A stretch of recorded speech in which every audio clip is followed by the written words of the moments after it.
The moment I knew my marriage was over wasn't dramatic. It wasn't a slammed door or a screaming match. It was a Tuesday afternoon, 7 months pregnant, carrying 4 bags of groceries up 3 flights of stairs, while my husband Alan sat on the couch, controller in hand, headset on, yelling at his teammates in Call of Duty. My back screamed with every step.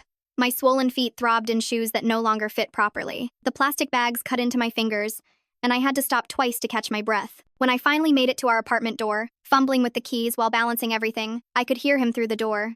"Dude, that kill was sick. Did you see that headshot?" I pushed the door open with my hip, groceries threatening to spill everywhere. Alan didn't even look up. His friends' voices echoed through his headset. Marcus, Tyler, and Jake, the usual crew who'd been coming over every Friday for the past 3 years. They'd be here again tonight, expecting me to have snacks ready, beers cold, apartment clean. "Hey," I said, setting the bags down with a grunt. "Can you help me put these away?" "In a minute," he muttered, fingers flying across the controller. "We're in the middle of a ranked match." In a minute. Always in a minute. That minute that never came. I started unpacking alone, my lower back pulsing with pain. The baby kicked hard against my ribs, as if she too was protesting the situation. I rubbed my belly, whispering an apology to her. This wasn't the life I'd imagined when I'd said yes to Alan's proposal 4 years ago. Back then, he'd been different, attentive, caring. He'd carry my purse without being asked, surprise me with flowers just because it was Wednesday. He'd look at me like I hung the moon. When had that changed? Was it gradual, or did I just wake up one day to find myself living with a stranger who wore my husband's face? The doorbell rang. "Babe, can you get that?" Alan called out. "It's probably the guys." Of course it was. Friday night, 7 p.m., like clockwork. I waddled to the door, still in my work clothes, the only maternity outfit that still fit comfortably. My hair was in a messy bun, no makeup, just exhaustion painted across my face. Marcus stood there with his usual six-pack, Tyler behind him with chips, Jake carrying a pizza box. They all did that thing where they tried not to stare at my belly but failed miserably. "Hey, Evelyn," Marcus said, his eyes doing that quick scan from my face to my stomach and back up. "You're looking ready to pop." "Still got 2 months," I said, forcing a smile as I stepped aside to let them in. "2 months?" Tyler whistled. "Damn, you're huge already." The words stung, but I'd gotten used to it. The comments about my size, my weight, how I was all belly or carrying low or whatever observation people felt entitled to make about my changing body. But from Alan's friends, it felt worse somehow. Like they were judging me for no longer being the thin, pretty thing their friend had married. They settled into their usual spots.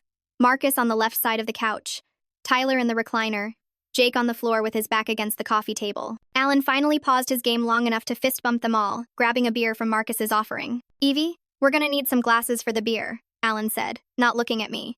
"And maybe some of those nachos you make?" Evie. He only called me that when he wanted something. It used to be endearing. Now it felt like nails on a chalkboard. "I just got home from work," I said quietly. "I haven't even changed yet." "It's just nachos," he said, finally looking at me with that expression. The one that said, "Why are you being difficult?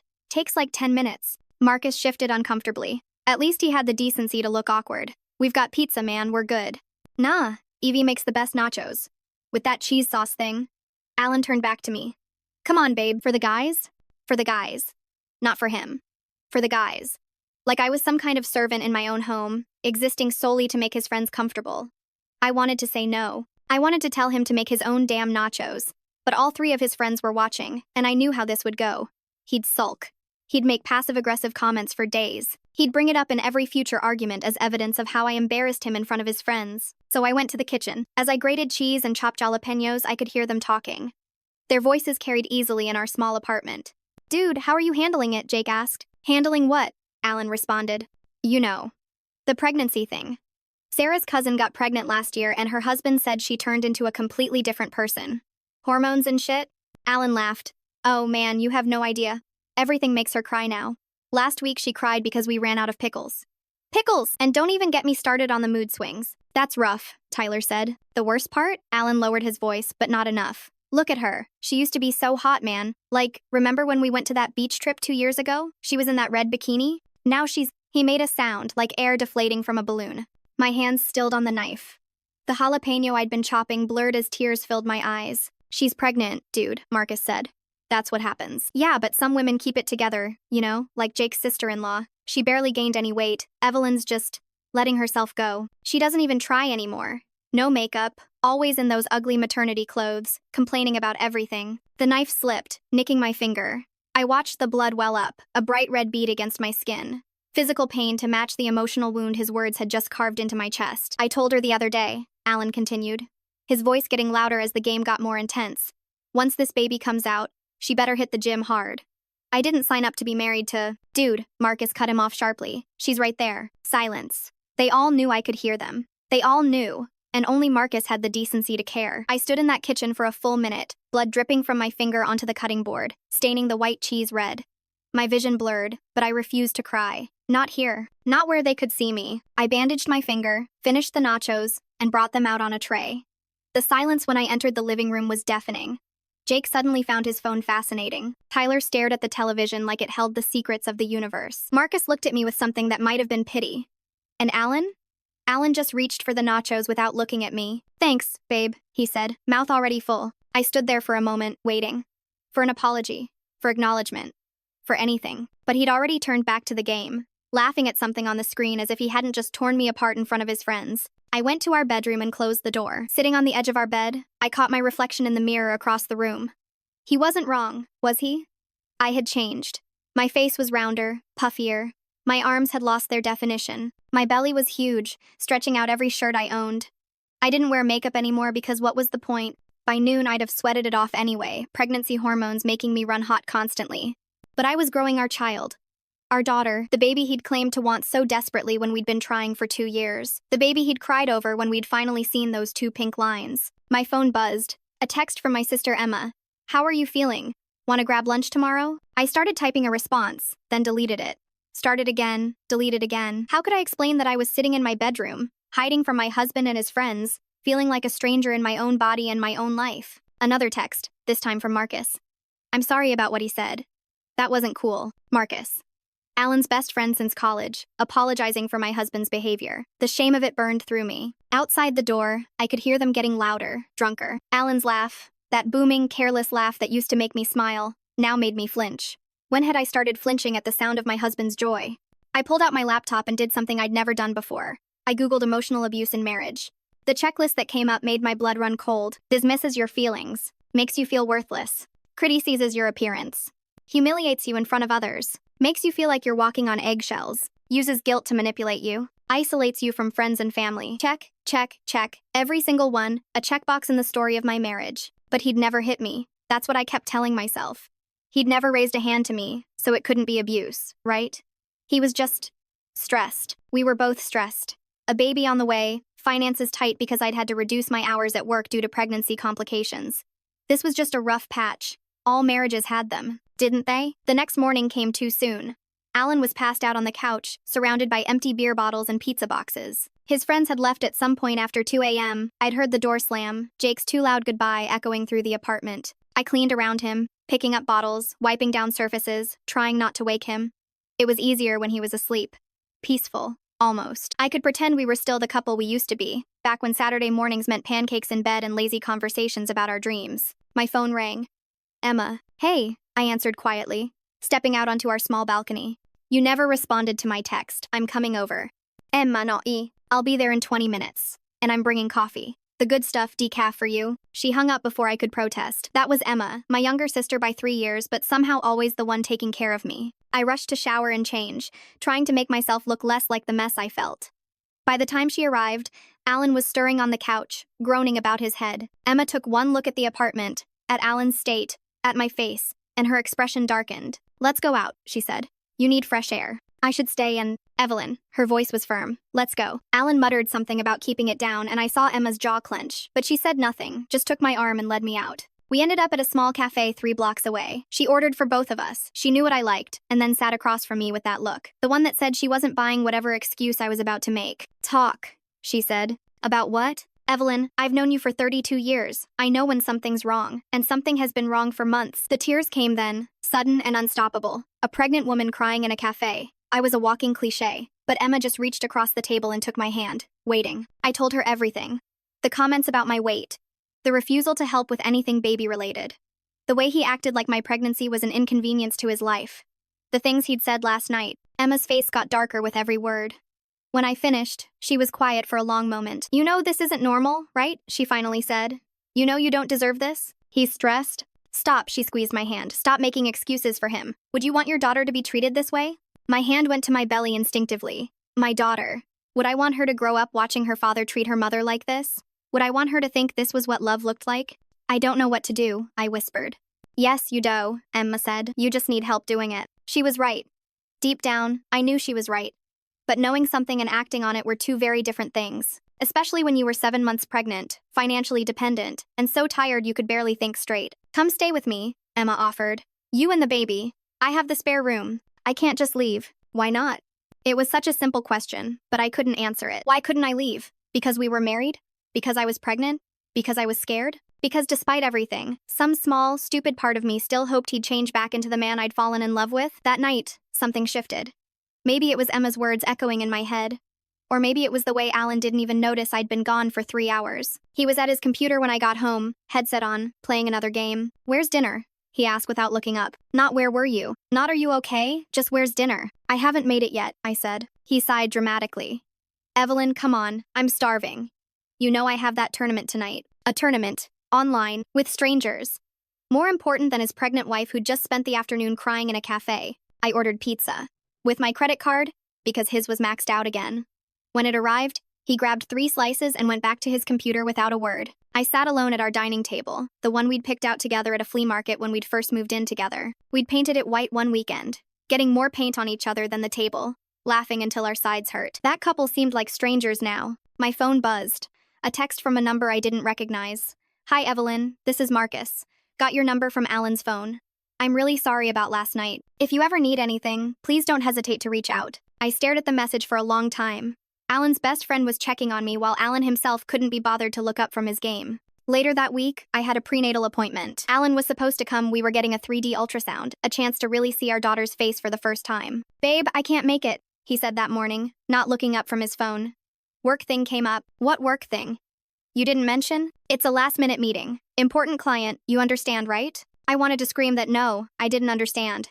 That he'd missed the last 3 appointments. That he hadn't felt the baby kick even once because he always pulled his hand away when I tried to place it on my belly. That he hadn't read a single baby book, hadn't helped paint the nursery, hadn't even seemed excited when we'd found out it was a girl. But I just nodded. Sure. I understand. Emma went with me instead. She held my hand as we watched my daughter on the screen. Her perfect little nose. Her tiny fists. The technician printed out pictures, and Emma cried. She's beautiful, Ev, she whispered. She looks just like you. When I got home, Alan was on the couch, no work clothes, no sign he'd been to any meeting. How'd it go? He asked, eyes on the television. I set the ultrasound pictures on the coffee table. She has your nose. He glanced at them for maybe 2 seconds. Cool. Hey, can you grab me a beer while you're up? I stood there, holding the pictures of our daughter, watching him watch television, and felt something inside me break. No, not break. Harden. Crystallize into something sharp and clear. That night, while he slept, I opened a new bank account online, just for me. I transferred $50 from our joint account, small enough he wouldn't notice. It wasn't much, but it was a start. I also did something else. I started recording. Every cruel comment, every dismissive gesture, every time he made me feel less than human. I downloaded an app on my phone that recorded conversations. I started a journal, documenting everything. I didn't know what I was preparing for exactly. Divorce? Leaving? Or just evidence that I wasn't crazy, that this was really happening. The breaking point came 3 weeks later. I was 8 months pregnant, could barely walk without pain shooting through my back and hips. It was a Saturday, and I'd asked Alan to come grocery shopping with me. Just once.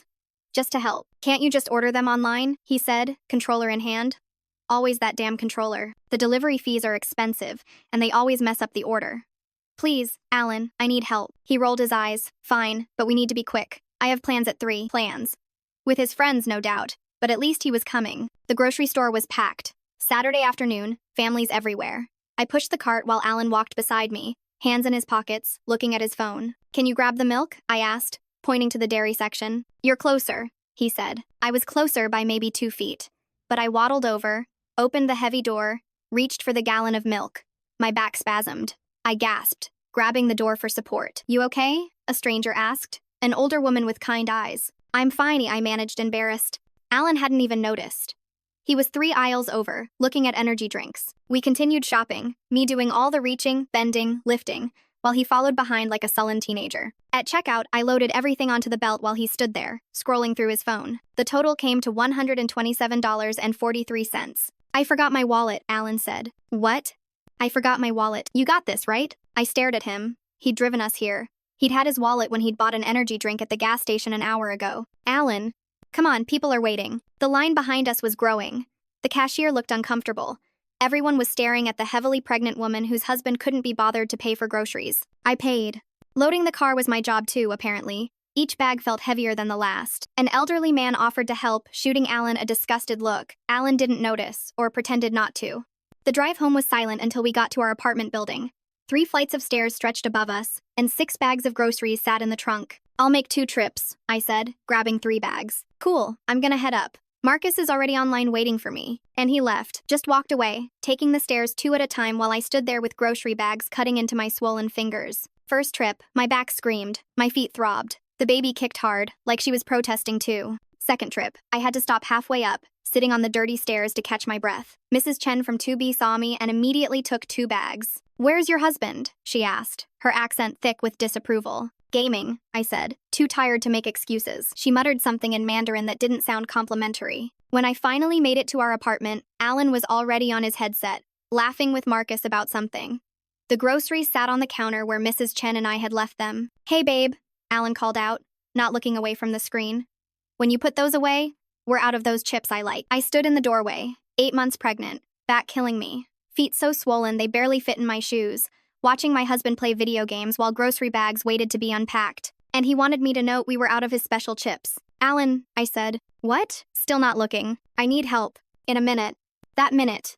That eternal minute that never came. But this time, I didn't wait for that minute. I walked over to the television and turned it off. "What the hell, Evelyn?" Alan jumped up, controller still in hand. I was in the middle of a ranked match. "I need help." Each word came out sharp, crystallized from months of suppressed anger. "Turn it back on. I'm going to lose rank. I'm 8 months pregnant, Alan. I just carried 6 bags of groceries up 3 flights of stairs by myself while you—" "Oh my God, here we go again." He threw the controller on the couch. "Poor pregnant Evelyn. Everything is so hard. Everyone feels sorry for her. I'm not asking for pity. I'm asking for help from my husband. I told you to order online." "That's not the point." "Then what is the point?" He was in my face now. Not touching, but close enough that I could smell the energy drink on his breath. "That you're miserable so everyone else has to be? That you got fat and uncomfortable so now I have to suffer too?" The words hung in the air between us. Fat. There it was, out in the open. "I'm pregnant with your child," I said quietly. "Yeah, and millions of women get pregnant every day. They don't all turn into whining, complaining." He stopped himself, but barely. "What?" I challenged. "What am I, Alan?" He turned away, running his hands through his hair. "You're impossible lately. Nothing I do is good enough. I work all day. You work from home. You take gaming breaks every hour. I pay the bills. We split everything 50-50ths, even though I make less. I deal with your mood swings, your crying, your constant complaints. When did you last ask how I'm feeling? When did you last touch my belly to feel your daughter kick? When did you last come to a doctor's appointment? Jesus Christ, not everyone needs to worship pregnant women. You chose this. We chose this. We tried for 2 years. Yeah, well, maybe that should have been a sign." The silence that followed was deafening. Even Marcus's voice through the abandoned headset had gone quiet. "You regret this," I said. It wasn't a question. Alan's shoulders sagged. "I didn't sign up for this version of you." "What version?" "The one who's let herself go. The one who cries all the time. The one who's always tired, always complaining, always." He gestured at me vaguely. "This. I'm growing a human, Alan. Other women do it without becoming." He stopped again. "Say it." My voice was deadly calm. "Say what you really think." He looked me dead in the eye. "Disgusting. You've become disgusting to look at. There. Happy? You wanted the truth. 9 months ago, you were hot. Now look at you. When was the last time you even tried to look good? When was the last time we had sex? You haven't touched me in 3 months. Can you blame me? Look at yourself, Evelyn. Really look. You think this is what I want to come home to?" Each word was a knife, but something strange was happening. Instead of cutting me, they were cutting something else. The last threads holding me to this man, this marriage, this life I'd been desperately trying to save. "You're right," I said. He blinked, surprised. "What?" "You're right. You didn't sign up for this version of me. The pregnant version. The mother version. The version that's going to put our child first, always." I placed my hand on my belly, feeling my daughter move. "So I'm going to make this easy for you." "What are you talking about?" I walked to the bedroom, Alan following, confused. I pulled out my suitcase from the closet. "What are you doing?" "Making it easy for you. You don't want this version of me? Fine. You don't have to have it." "Evelyn, stop being dramatic." Alan stood in the doorway as I threw clothes into the suitcase. "You're not leaving. Watch me." "Where would you even go? That's not your concern anymore." He laughed, but it was nervous now. "You're 8 months pregnant. You need me." "No," I said, folding my maternity clothes with steady hands. "I thought I needed you." There's a difference. You're being hormonal. You'll calm down in a few hours and realize that my husband thinks I'm disgusting? That won't change in a few hours, Alan. I didn't mean it like that. Yes, you did. You've meant every cruel thing you've said for months. The comments to your friends, the jokes about my weight, the eye rolls when I ask for help. You meant all of it. My phone buzzed. Emma, how are you doing today? I typed back, can I stay with you tonight? Her response was immediate.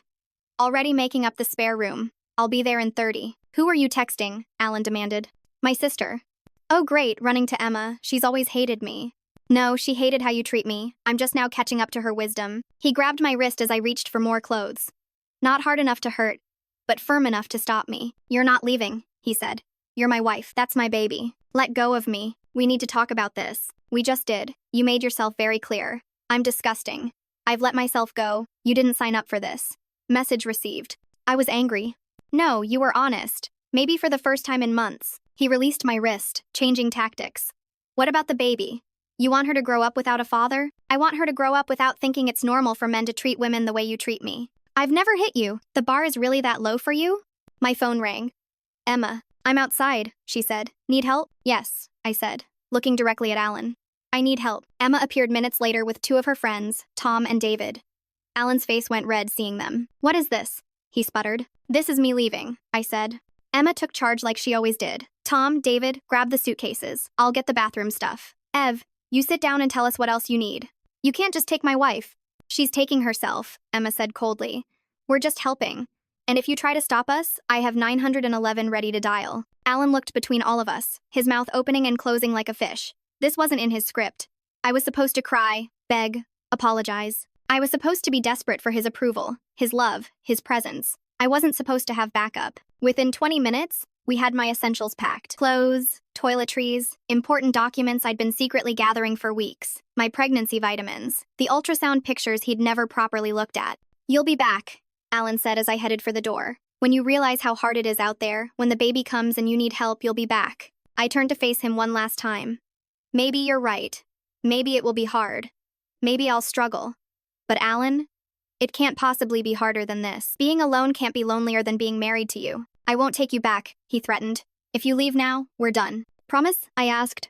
The look on his face, shock, confusion, maybe even a flicker of fear, was almost worth the months of pain. Emma's apartment was small but warm. The spare room was already set up with fresh sheets, flowers on the nightstand, and a basket of pregnancy-safe snacks. I've been preparing for this day, she admitted when she saw my face. I knew you'd eventually see what everyone else could see. That night, for the first time in months, I slept deeply. No gaming sounds, no passive-aggressive sighs. No feeling like I was taking up too much space in my own bed. Alan started texting around midnight. Where are you? This is ridiculous. Come home. We need to talk. You're being overdramatic. Think about the baby. I'm sorry, okay? Answer me. I turned off my phone. The next morning, Emma helped me make a plan. First, a lawyer. Second, a new apartment. Third, preparing for the baby without him. The lawyer was a friend of Emma's, a woman named Patricia who specialized in family law. She listened to my story with a practiced calm, taking notes. Document everything, she said. Every text, every email, every interaction. Georgia is an equitable distribution state, which works in your favor. Do you have separate finances? I opened my own account a few weeks ago. Only has about $200 in it. Move your paychecks there immediately. Do you have evidence of emotional abuse? I showed her my phone, the recordings, the screenshots, the journal entries. Patricia smiled grimly. This is good. Very good. You were smart to document everything. I felt crazy doing it. That's what they count on. Making you feel crazy for protecting yourself. We filed for divorce that week. Alan was served at work, which I knew would humiliate him. Part of me felt guilty. Most of me didn't. His reaction was predictable. First, rage. The texts and calls were nonstop until Patricia sent a cease and desist.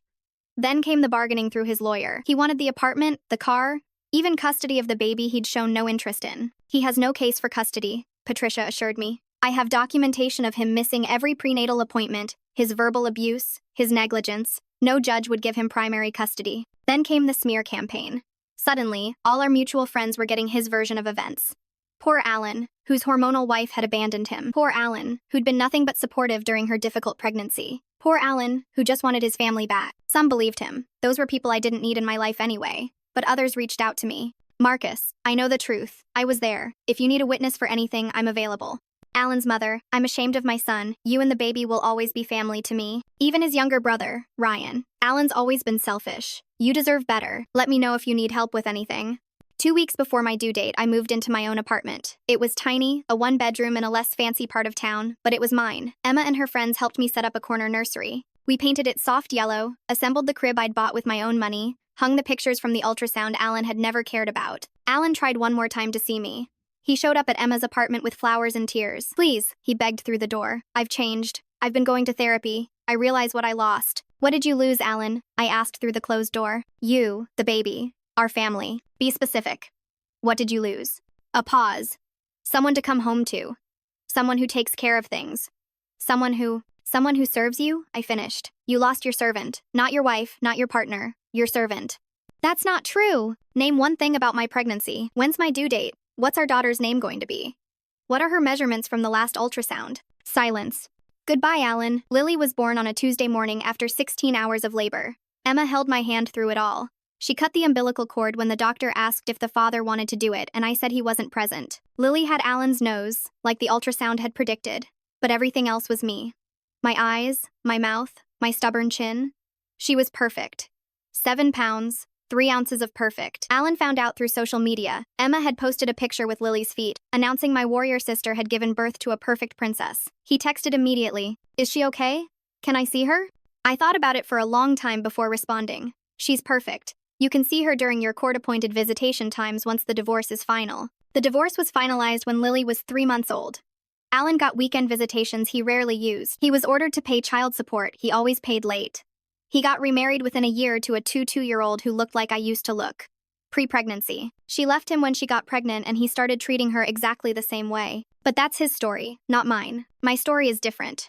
My story is about learning that alone doesn't mean lonely. It's about discovering that the weight I needed to lose wasn't the baby weight.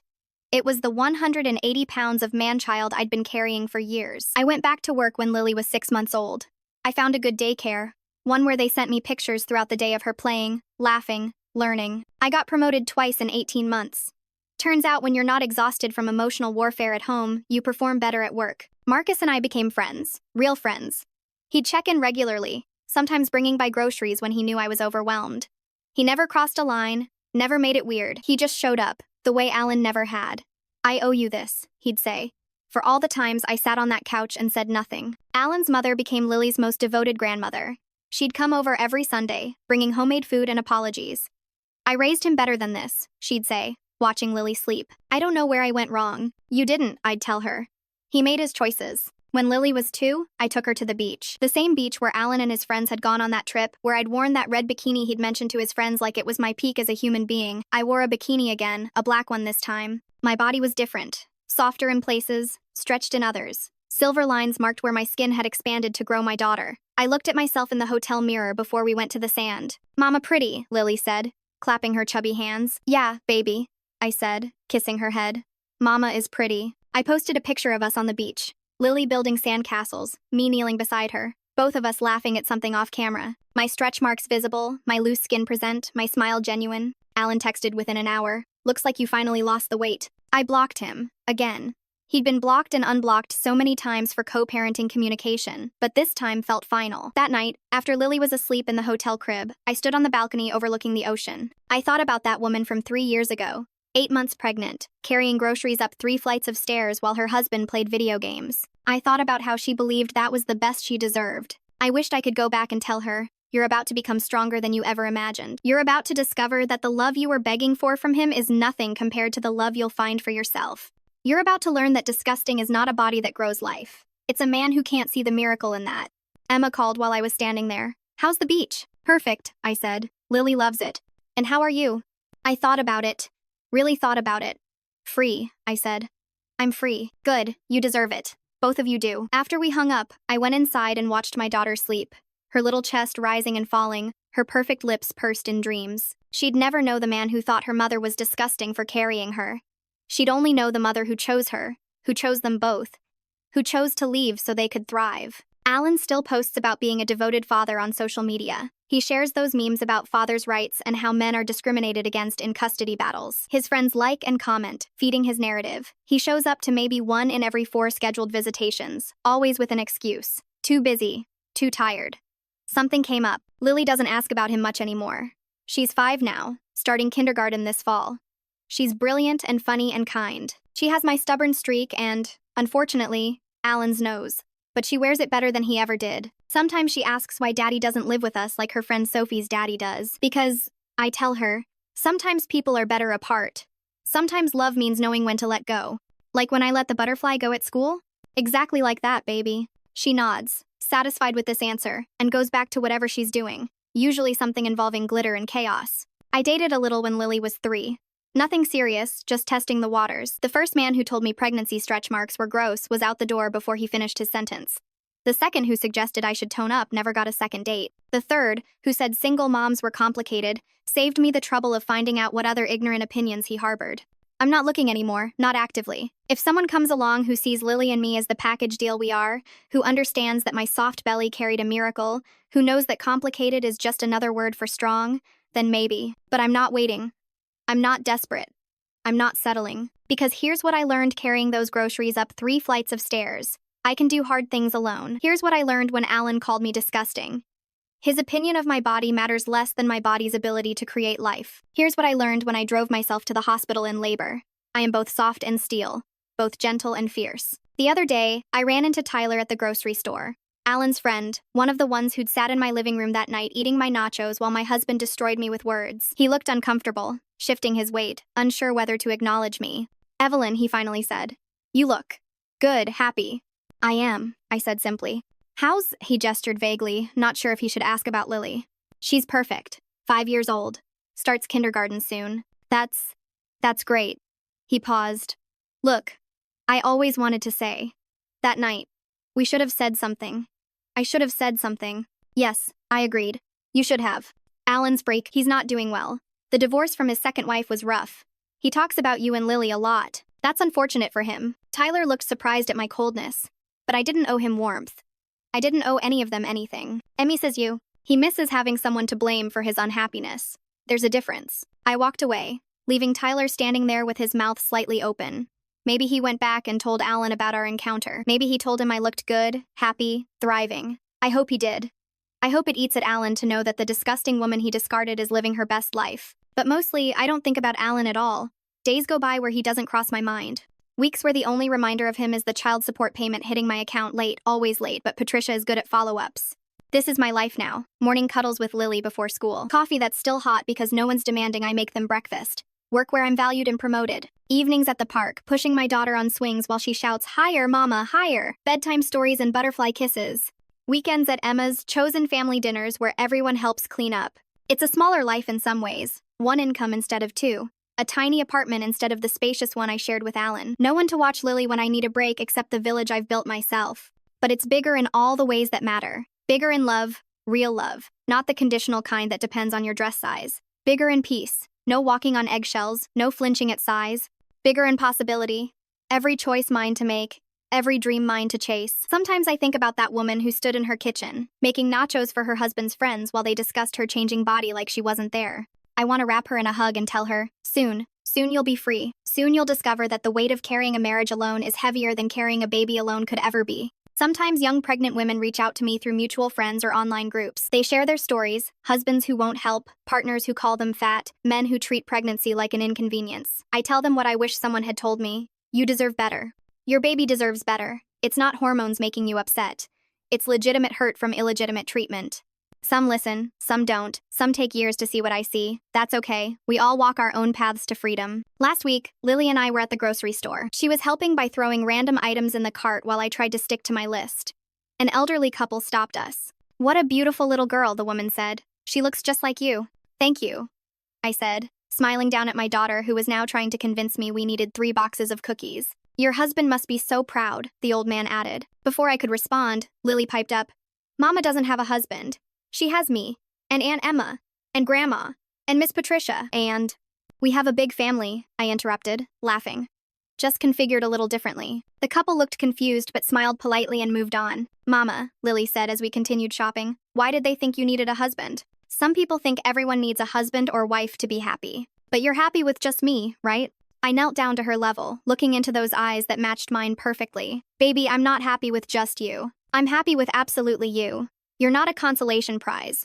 You're the grand prize. You're everything. She thought about this for a moment, then nodded decisively. Good. Can we get ice cream? Yes, I said, even though it wasn't on the list. We can get ice cream. As I pushed the cart toward the frozen section, Lily chattering about which flavor was best, I thought about Alan's words that day. I didn't sign up for this version of you. No, Alan, you didn't. You signed up for a decorative wife, a silent servant, a body that stayed frozen in time for your pleasure. You didn't sign up for growth, for change, for the messy, beautiful reality of life. But I did. I signed up for all of it. The stretch marks and the sleepless nights, the tantrum in aisle 3 and the sticky kisses at bedtime, the single-parent struggles and the double-parent joys. The version of me that emerged from pregnancy wasn't disgusting. She was magnificent. Strong enough to leave, brave enough to start over, fierce enough to protect her child from a toxic environment. That version of me, she was never disgusting. She was just done. And now, 5 years later, with ice cream melting in my cart and my daughter singing made-up songs about unicorns, I can say with absolute certainty, leaving was the best decision I ever made. Not the easiest, not the simplest, but the best. Because some weights you're not meant to carry. Some groceries you're not meant to haul alone up 3 flights of stairs while perfectly capable hands hold a game controller. Some versions of yourself you're not meant to shrink down to fit someone else's comfort. Some freedoms are worth everything it costs to claim them. And this one, this life, this daughter, this version of me, worth every single step up those stairs. Alone, strong, free, finally, beautifully, completely free.